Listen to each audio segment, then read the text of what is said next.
mga Zay. So for today's video, naglalakad kami na umuulan.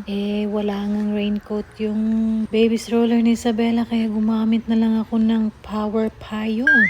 Ayan, gumana naman dahil nga napaka-importante ng pupuntahan namin today. Pupunta nga kami ng train station para makita ni Isabella ang train. Charot lang. Yung totoo mga Zay, madadaanan kasi namin yung train station kaya ipakita ko na din kay Isabella yung train dito sa Norway. Malay mo, matuwa siya.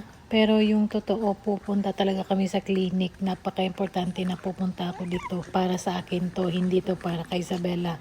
Importante to, lalo na sa mga bagong mami. Napakagandang programa dito sa Norway, no? Usually, yung mga bagong panganak, magkakaroon kami ng cervical cancer test for free.